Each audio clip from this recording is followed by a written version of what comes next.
But the key to understanding them is in the name. Consumers. Consumers consume. So there has to be food for them to consume. And then once they consume the food, it is consumed. So that food is no longer something that is out there. So if you want readers who are really consumers to stick around in your platform, there has to be more for them to consume.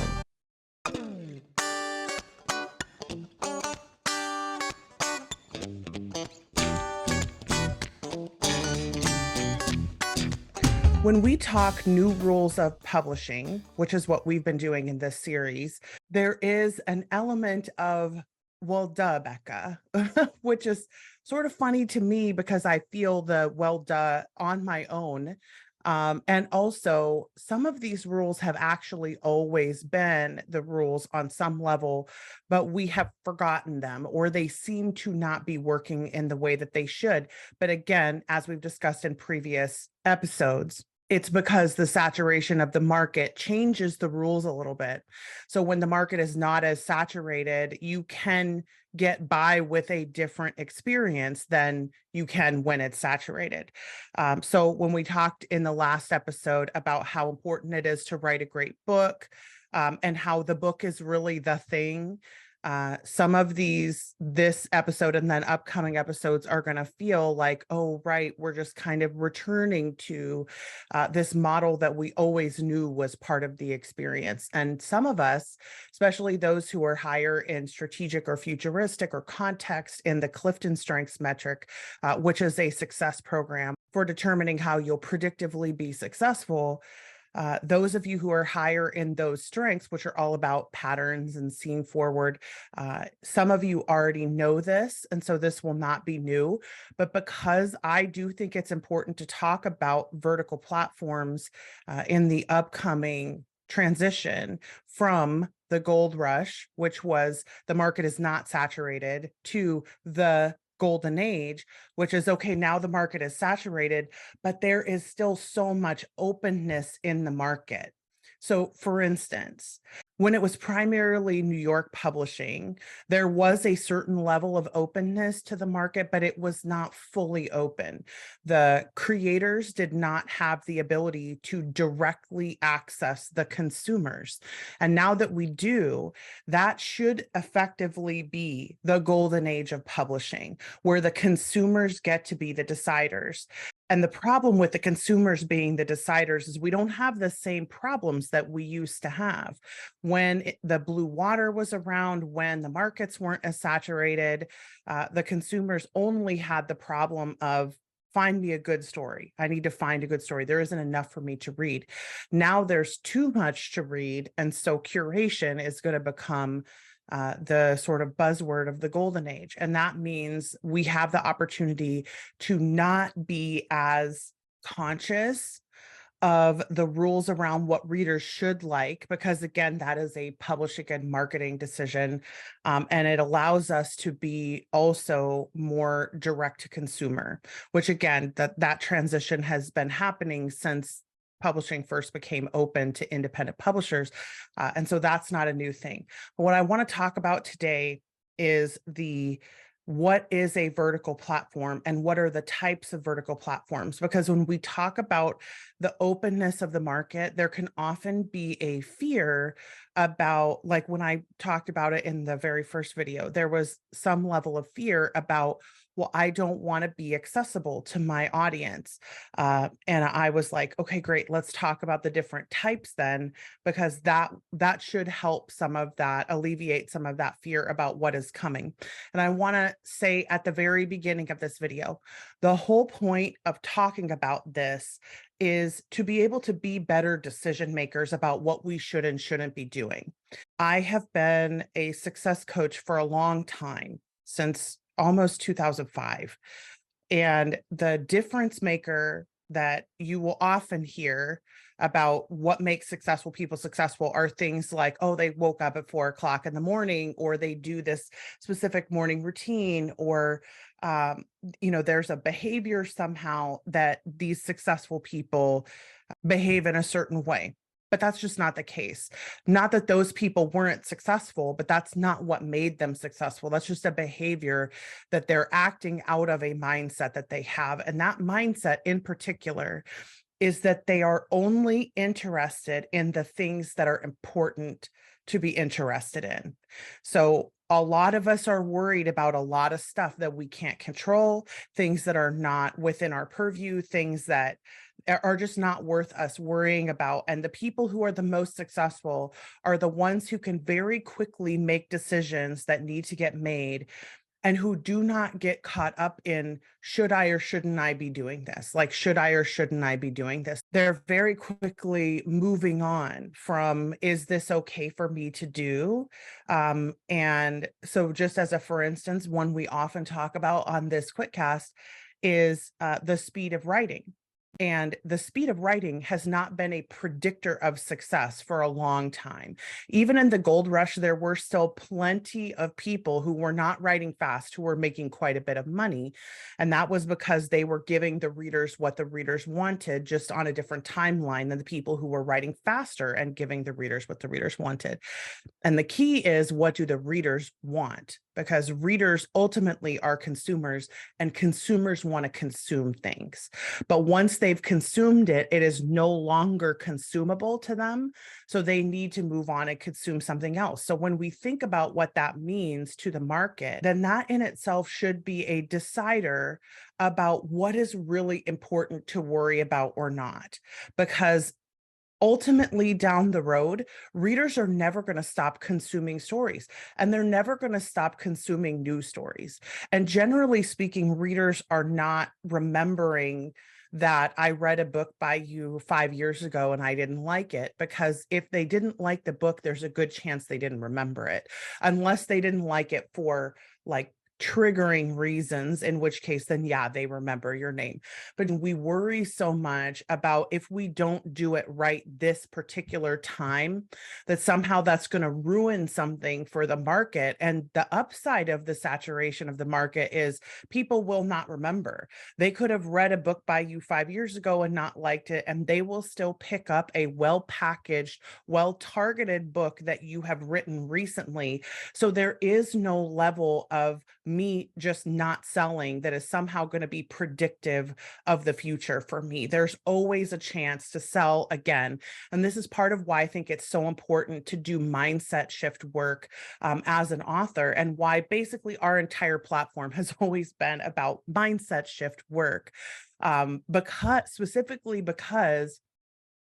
behavior and tactics are not predictive of success. Me getting up at 4 o'clock in the morning is not predictive of success. It's, why am I doing it that's important, and what is aligned for me about that. If that is my best work, some of us don't do our best work until midnight. Some of us do our best work in the afternoon. Some of us do our best work in the morning. The getting up at 4 o'clock a.m. and getting a jump start on the day is not a key to success. It is a key for certain people to have the success that they want, but that is not, behavior and tactics are not predictive of success. So what that means when it comes to, how do I create a platform that is going to keep readers inside of it for a long time? What that means is understanding just how different decisions are for different people, and why it is okay for me to trust my intuition, and why it's okay for me to be different is really important. Because ultimately, there is no predictor of other people's behavior that is going to make you know what you should and shouldn't be doing. And this is the downside. This is the pain point of there being basically no rules in the industry, is that there is no one set of rules that you can just look at and be like, okay, well, I must be doing this correctly now. And that is hard. It means that we're going to have to know ourselves. We're going to have to trust our intuition and trust the process. We're going to have to trust that whatever happens in the future, we are going to be okay. Whether the dreams that we have happen or not, whether the goals that we have happen or not, we are going to be okay.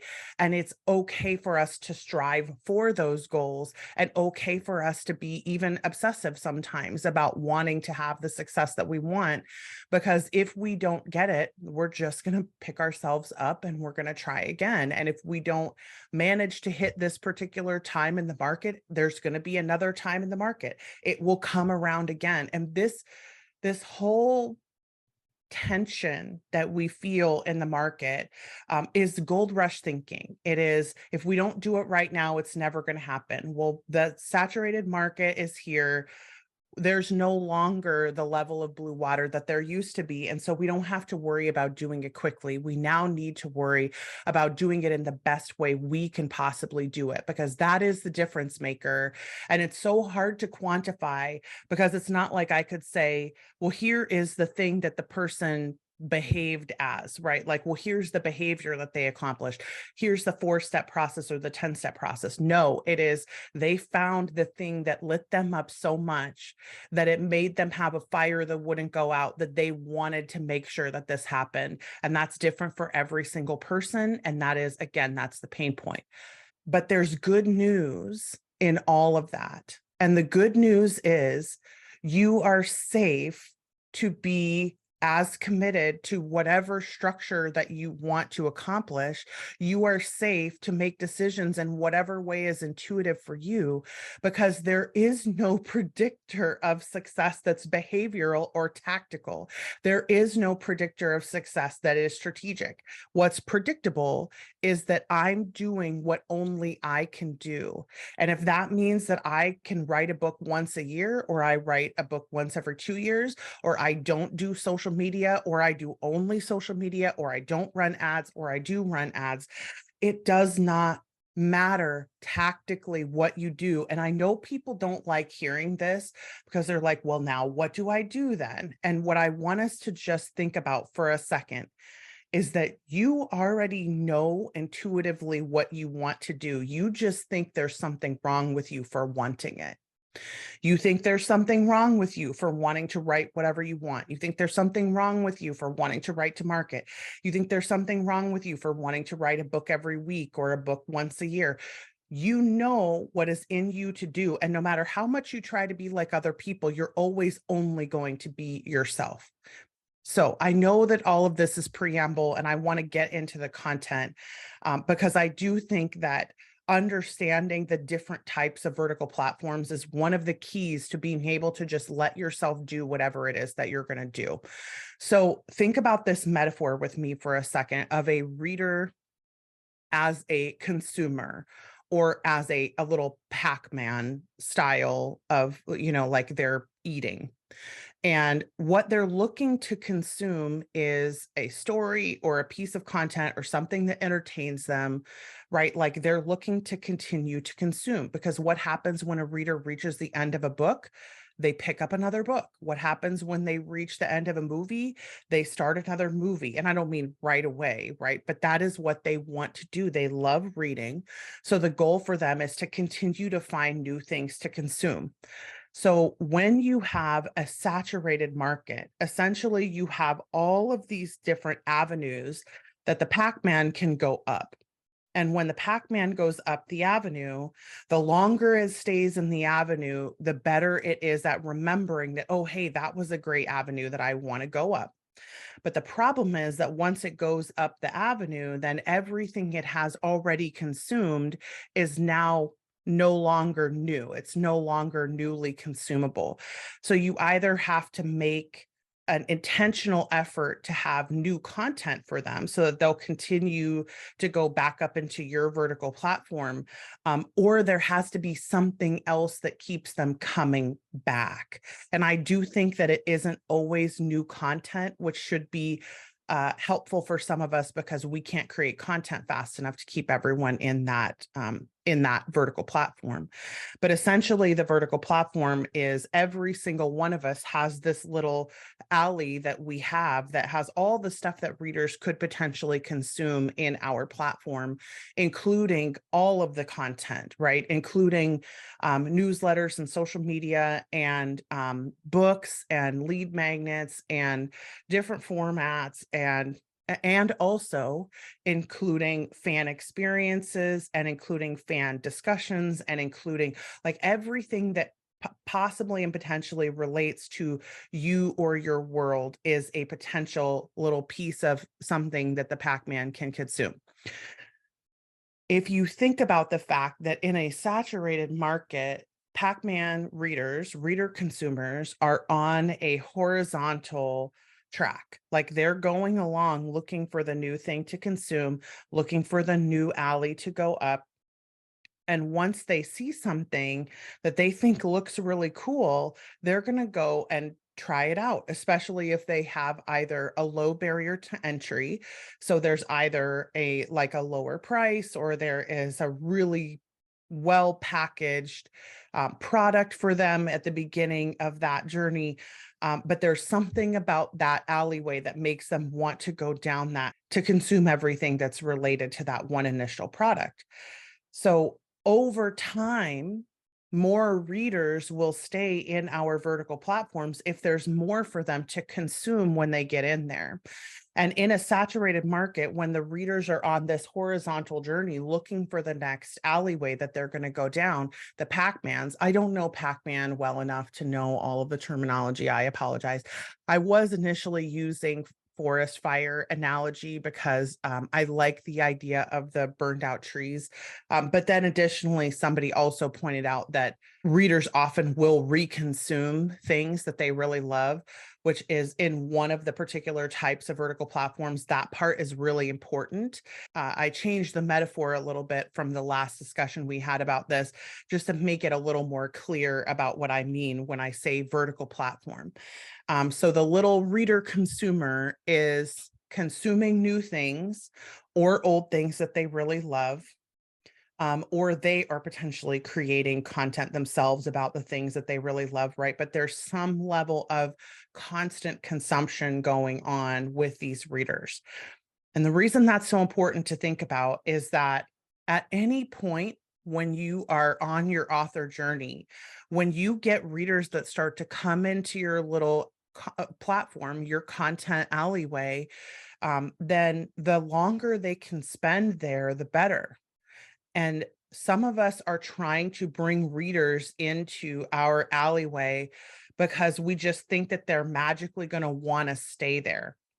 And sometimes they do if they like enough of what they see.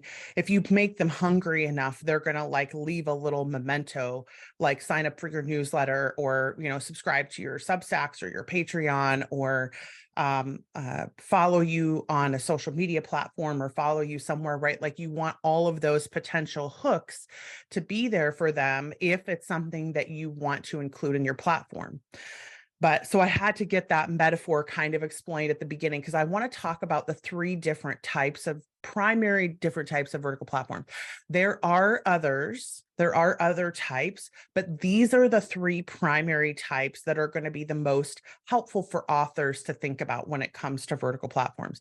Because what I am not saying is that every single one of us needs to be spending a ton of time on social media creating content for people to consume.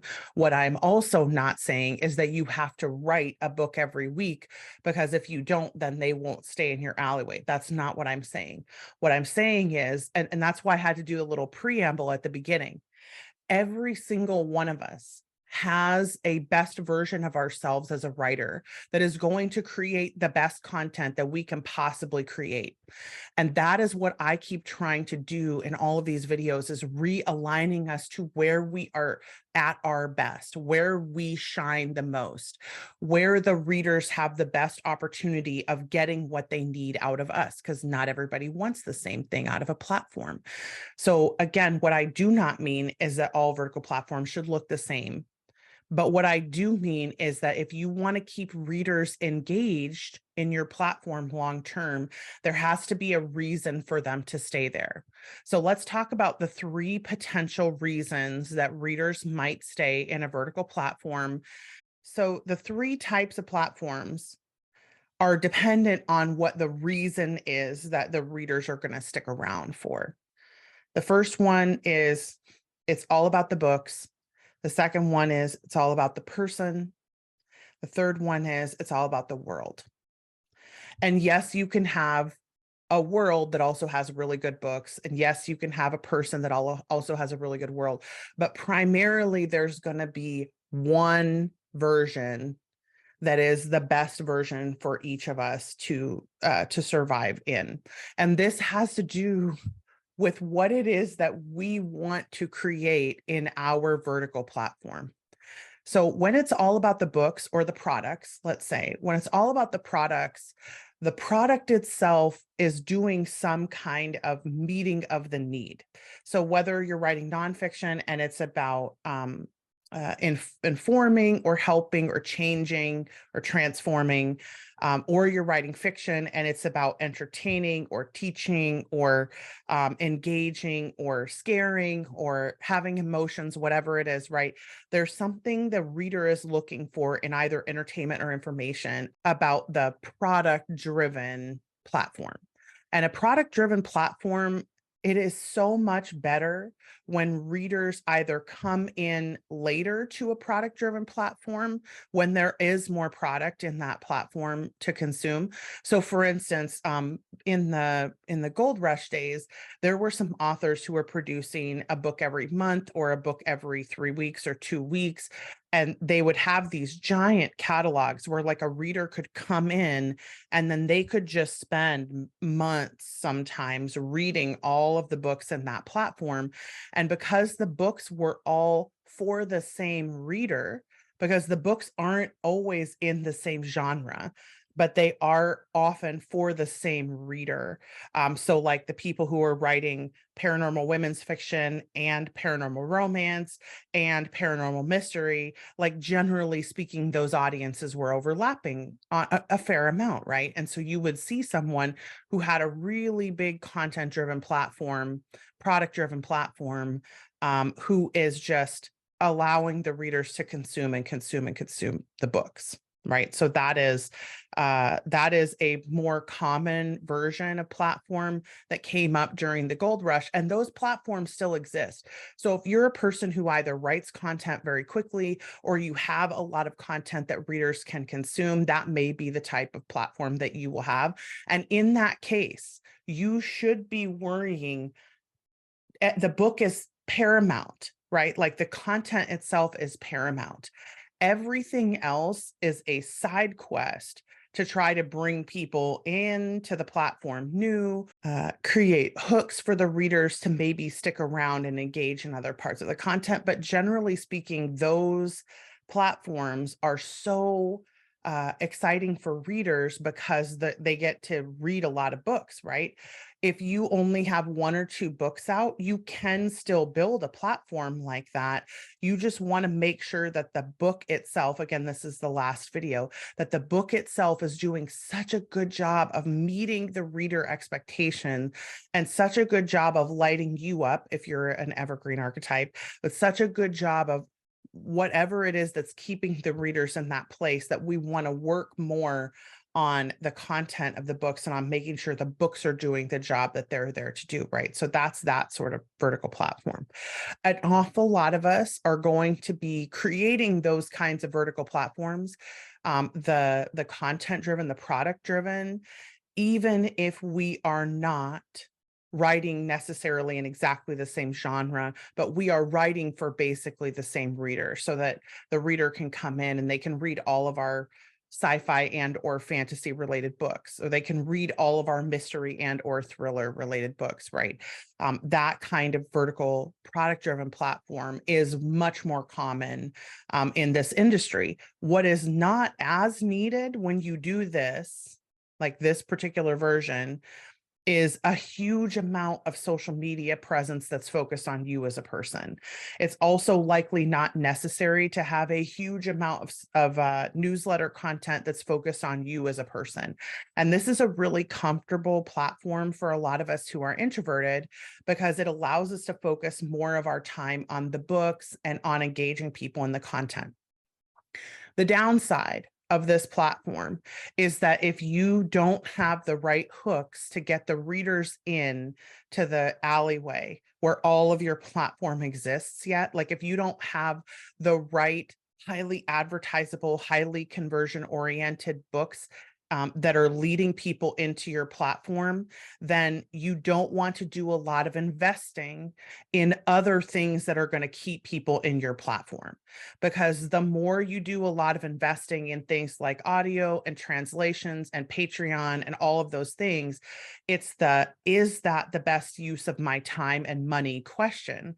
Because if I don't see that there's a huge amount of response of readers coming in and wanting to consume everything, then it's possible I am trying to build the business too quickly. I haven't yet done the R&D necessary to make a research and development necessary to make sure that I have the product that they want, right? So that's the question.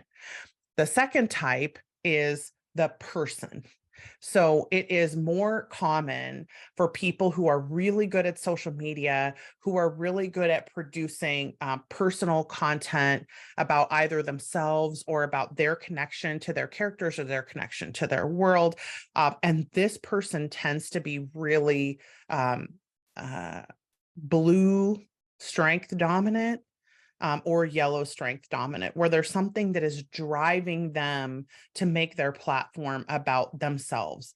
And they want to be out there with social media. They want to be out there with TikTok. And generally speaking, we see this type of platform, this second middle kind, be much more diverse in terms of the way that it creates content for readers, because the readers get so excited about that person. They get so excited about engaging with that person that they're much less interested in whether or not the books fit exactly into their genre expectations, because they just get so connected with that person. And some of us are really good at this. Some of us have the kind of personality that makes us just naturally able to gather people around us and makes people naturally interested in what we have to say.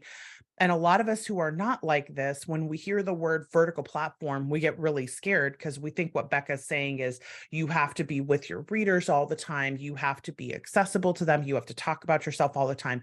I definitely do not mean that. There still is this type of vertical platform that is primarily about the product. And then you need to think about, is there enough reader response to the product yet that it justifies me spending a whole bunch of time and money trying to create a lot of infrastructure around this product? And if there isn't, I'm still in the R&D phase, and I want to gamify the R&D phase as much as I possibly can until I have products that are going to bring the readers in, because the readers are just going to continue to consume.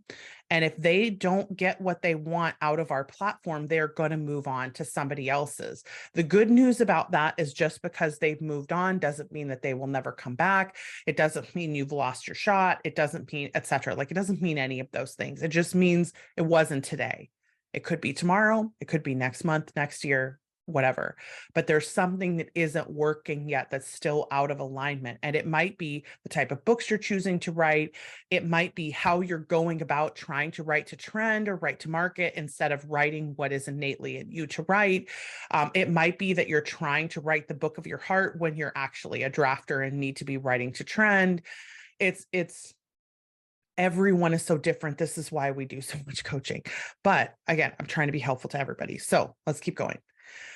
This second type is a little bit more rare because it really does require that someone is interesting enough to be able to keep people in the funnel, even if the content is not currently being created.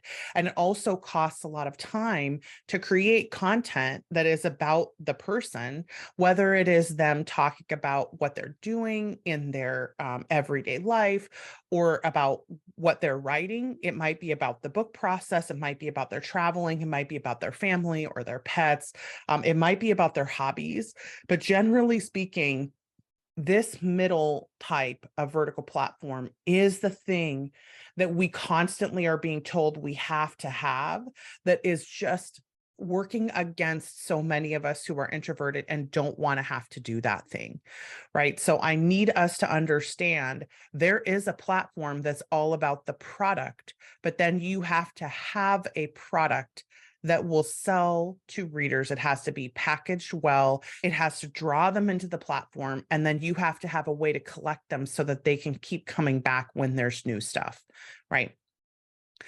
So the second type, when you are a person who really wants to create a personality, when you want to have a platform that is more connected, like you're very connected to your readers, sometimes on an individual level, even, that type of platform has some upsides and downsides in terms of the bigger the platform gets, the more important it is that you see fans as a group instead of all fans as individuals, and that you're very quick to disconnect from an individual fan when they are causing too much slowdown in your content production, because the type of vertical platform that's primarily about a person requires a lot of person-to-person engagement, basically, in order to create that. And so you have to make sure that you're able to continue to create content.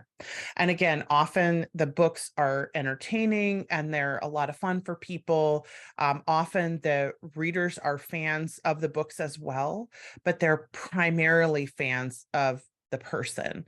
And what this allows people to do who are in this second type of vertical platform is it allows them to create content that engages the readers that is not necessarily about the books.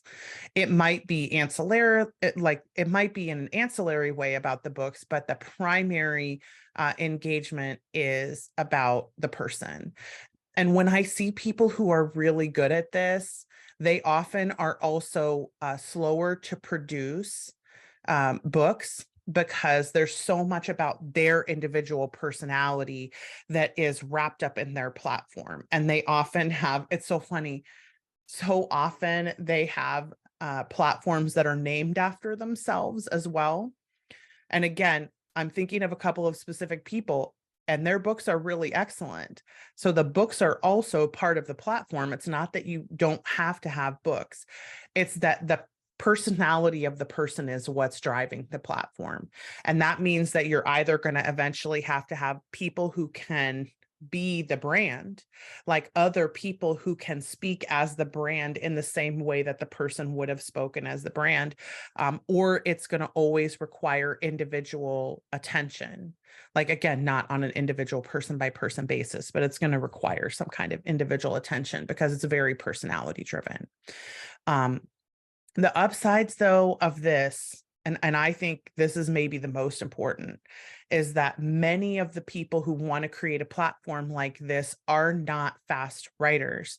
In terms of their best book content is not created in a fast writing way. And so they feel a lot more comfortable being able to take their time and really focus on the quality of the book that they want to put out.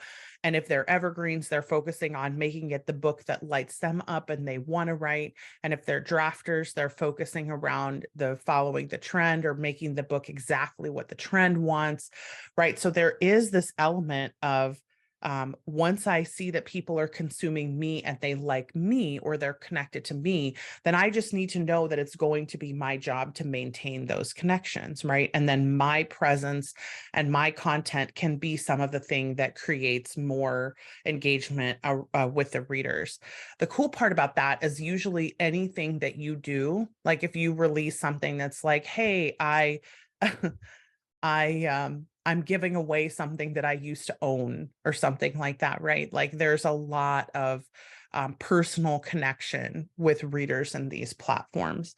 And again, the books can be really excellent, but generally speaking, it's not about the books, it's about the person.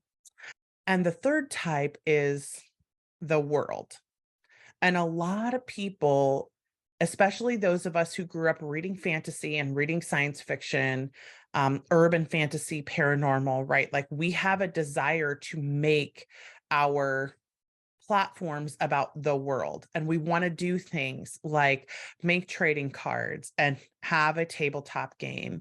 And because if you think about something like Marvel, or let me actually use something that I think a lot of us have been talking about recently, which are video games that get turned into TV shows like The Witcher or like The Last of Us or something like that, where there is a fan base who has been so engaged in this world that they will take anything that has anything to do with that world.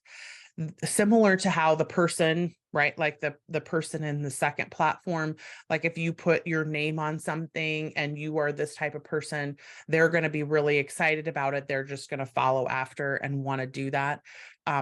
In the world-based vertical platform, that becomes the I am engaged with that world building, or I am engaged in that real place, or I'm engaged with those people or those characters, and I'm going to talk about them as though I am existing inside of that world.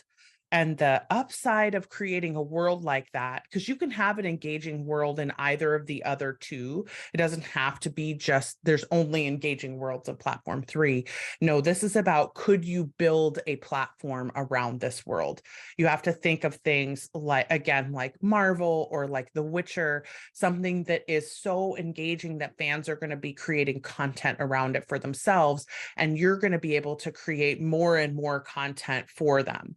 And not every platform is built like this. Not just that the worlds themselves aren't engaging enough to produce it, because that is definitely part of it. Sometimes like there isn't that spark that makes people just want to throw themselves fully into the world. And that's an R&D thing, right? But the thing about this third category, about when the world is the platform, is that it encourages fans to also create their own content where they are living in the world themselves, even if it is only in their fantasies, or they're writing fan fiction, or they're doing something that has absolutely no relevance to the author whatsoever. Like they're having discussions with their friends about the world, or they are losing themselves in plans for what might happen. These are the types of worlds where it's not just about building infrastructure. It's not just about a Patreon or a Kickstarter or an audiobook or a translation. It is literally about, is the world engaging enough that the fans are going to create momentum around it? And not every world will be this way. And some platforms, like some vertical platforms that are world-based, are very small. Like some people create an entire living around basically 1,000 people, because those 1,000 people are so engaged in what they're doing that they want to just continue to come back and come back and come back to that world that they're existing in. And I think that a lot of us have a desire to create something like that because we have also experienced those worlds in the past. Like I have entire Disney Lego sets that I play with my niece, where when we put those together, it's very much like, oh, this is the princess and this is what she did. And the movie or the book or the story is not even a part of our gameplay at that point. It is us being creative inside that sandbox. And that is a totally different experience. And that's not something that is easy to come by or easy to create. But again, you do not have to do something on the level of a Witcher or Marvel or The Last of Us. It doesn't have to be that big, right? But when you think about something like The Witcher, where there are multiple different versions of the story there, and not the books, but like there is the TV show, there is the video game, there are the books, there are fan experiences, there are cosplays, there are all of these pieces of the world, but it's basically based around this one, to use Theodore Taylor's word, right, the one universal fantasy. And so that is really what people are coming back for over and over again. And when the original TV show came out, it was like the memes proliferated and everyone was talking about it. And the fans themselves got invested in creating something in those worlds. And that is really what that third platform looks like. So when you think about the type of vertical platform that you want to create, depending on which of those three you fall into, the responsibility that you have to create more content in those alleyways for the readers to consume is different based on whether or not it has to be about you, whether or not it has to be about the world, or if it can just be about the books. And again, you can do things that are about the world the world building if you have a product related platform, but they're not going to be able to be as immersive because there won't be any one world that the readers will engage with enough that they're going to want to tattoo things on, on their bodies about it. And basically that is the differentiator for me between like a product based where there's no tattooing going on there, and then the world based where it is so engaging that people want to remember it for forever. The reason these three things are so important to talk about is that when I initially discussed the transition into the new rules, I think a lot of people were worried that I was saying, oh, so now we all have to be these big celebrity people who are just going to talk about, ourselves in our newsletters all the time, or that I have to be on 55 social media channels. And my encouragement is, no, that's not the reason that we talked about it. The reason I had to discuss the fact that it's vertical and not horizontal is that the horizontal game is such a speed game and it's such a luck game. And when we don't win at either speed or luck, we get really demotivated about continuing to try to produce because it doesn't seem like the game is winnable. And I am nothing if not the game is winnable, but you have to keep trying and you have to accept and respawn when you have not succeeded. You have to accept that you haven't succeeded and respawn. And that is the difference. Just to circle back to what I was talking about at the very beginning of this video. The difference that the uber successful people have in their mindset is that they are very quick and easy to accept failure as a learning experience. Essentially, they fail better faster than the people who are not as successful. And that is the downside of any success, is that it's going to include a lot of failure and it's going to include a lot of learning from failure. And those of us who are very failure averse and we are very scared of what happens when we fail, this is why I'm constantly talking in all of my books about dealing with the fear. Because if the fear is holding us back from taking the plunges, like from jumping in and fully allowing ourselves to do whatever it is that we want to do, because we're so afraid that it's not going to succeed, we have to answer that rhetorical question. We can't just sit in, well, what happens if it doesn't succeed? What happens if I try to build a vertical platform and it doesn't succeed? And I would say, great, then you learn the lesson from what you did and you move on to the next thing. Because the rules of the publishing as a venture capital experience were, we can move on to the next person. If you are not successful, we can move on. And therefore, there's a tremendous amount of pressure on your initial success. Those aren't the rules anymore unless you're still playing the New York publishing game. And even then, they're still not the rules, because if you don't have success at the New York publishing game, you can always go into the indie publishing market and continue to learn from your experiences and keep respawning and then become more successful down the road. And that ability to accept and learn and that ability to deconstruct the fear is the key. And that's why I'm doing all of these videos. It's why literally every single video on this platform exists, because I just want us to know that it's still possible to have the success we want. It's just not a promise. And the reason that particular mindset shift is important is because so many of us are continuing to batter our heads against the same decisions that we've always been making, because we believe that if I just do it this way, there's going to be this promise of an outcome, even when what we're seeing is the outcome is not happening. So we need to stop and learn what we can from what has happened and then respawn and continue. And if you've watched this QuitCast for any level of time, you know how big I am into gamifying your author experience. That's why we do our stuck list cards. It's why all the books exist. It's why our coaching exists, because we're trying to help build the resilience that the repetition of failure and the acceptance of what has happened and the new experience and the learning curve will produce. That is literally why we're here. Okay, I need to stop because I will just keep talking about this for forever, and we all need to move on collectively and talk about the next topic. So There are still going to be more discussions in this particular series, but we are going to move on and talk about something else just for a couple of weeks. And then we will come back to the new rules of publishing because there are still several more that we need to talk about. But we have a lot of different content things that are going to go on in the spring. So I'm going to encourage you, if questions have come up, ask them below.